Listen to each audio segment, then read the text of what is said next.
The Half Engine, Part 1. Written by NCO Pictures. Told by me, Zachary Lee. Date: Thursday, 4th January, 2024. It was a cool autumn evening on the island of Sodor. The sun was just beginning to set, and the engines were finishing their work and returning to their sheds. And a thick fog began to roll in. James had just finished his last train and was heading down the main line for home. He and his driver could hardly see a thing through the fog. As such, they didn't immediately notice the points were directed to an old unused track. Said James, frustrated once he realized where he was. What silly things points are. I don't even recognize this line. Calm down, James, said his driver. We'll go back and set it right. Well, good. Honestly, why doesn't the fat controller just get rid of these misses? Is everything okay, James? Asked the fireman. But as James came to a stop, his crew saw what made him pause. On the side of the line sat an old scrap engine, rusted and forgotten. Now, the scrapped remains of engines from long ago was a common sight on the railway, but this one was different, and it nearly made James sick. It was cut mid-sagittal, clean straight through the middle without fault, and all of its parts still there within the dead engine. Its other half was nowhere to be seen. What sick weirdo would scrap an engine like that? Asked the fireman. No idea, replied the driver. I want to find out, shouted James as he jolted backwards. Get me out of here. At Tidmouth Sheds, all the engines stared at James. He was unusually quiet and looked very pale. Soon, Gordon broke the silence. If I didn't know any better, which, is quite rare, I'd say poor little James has seen a ghost. He began to laugh, as did the others, save for Edward. Well, I did see something, said James mournfully. What is it? Ha ha! Has Gator come back to scare you again? Laughed Henry. I saw a scrap engine. The engine stopped laughing then. That's it? I understand it is rather distressing to see those poor souls. But you've seen them plenty of times, James, and I have never looked this shocked about it, put in Gordon. James finally looked up from his buffers. This one was different. And he told the others all about what he saw. Everyone went silent now. Gordon, who had regretted teasing James. Finally, Thomas broke the silence.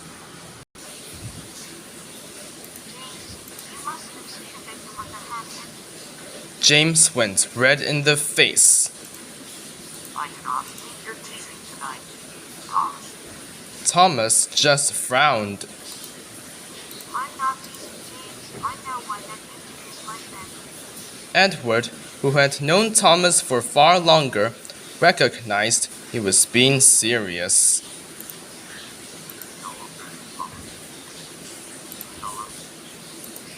Thomas sighed and began his grim tale. A long time ago, before the Northwestern Railway was an established company, there was an engine who was brought in to help build the railway, along with myself and others.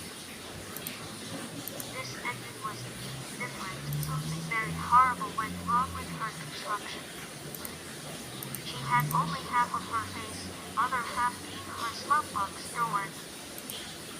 We could barely understand what she was trying to say. Maintenance on her was a nightmare to watch and listen to. And through all of this, she was convinced this was she.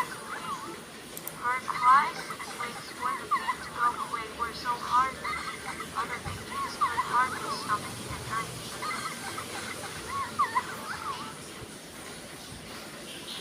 But the nastiest of us, and even some of the crew's thought it was a great joke. This went all boil up inside of her, and one day, she changed for the worse. Her behavior became more violent. She would prevent even the ones who hugged before it hurt, snarling and growling in anger like a wild animal. To make things worse that night, she would always venture out of the sheds and down a heavily forested lawn. Coming back the next day and talking of nothing but how we were all perishing in her garble, barely identifiable speech. Some of us, myself included, began to believe she had become possessed and all her suffering, seeking any way to get rid of her deformity. Eventually, the fat director had enough of her, and he ordered an agent to take her away to be scrapped. At that same time, me and another engine were heading home from work. The tank engine paused, collecting his thoughts on a memory he'd rather forget before continuing. As we made our way down the line, we could see smoke coming from the same direction as the scrapyard, and the sounds of the fire engines. We rushed to see what had happened, and it's a sight that I'll truly never forget. The scrapyard shipping engine was supposed to be tempered down.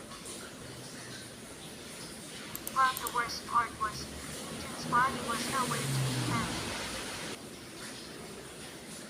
Except the one that took her away, which was cut in half. And now it appears her spirit is over, from what I can see. Everyone at the sheds was deeply disturbed by Thomas's story. Everyone, that is, except Gordon. Pah! You all truly believe in cheeky little Thomas's story? James, what you saw was likely not as strange as you think. The fog could have made you think it was cut so strangely. Gordon, I'm being serious. The half engine is all delivered. Thomas protested. Gordon just chuckled. Of course she is. Just like every other tall tale you've told. And with that, Gordon went into his shed to sleep. And one by one, all the engines followed suit. But they found it very hard to sleep that night, in fear that the half engine was around. To be continued.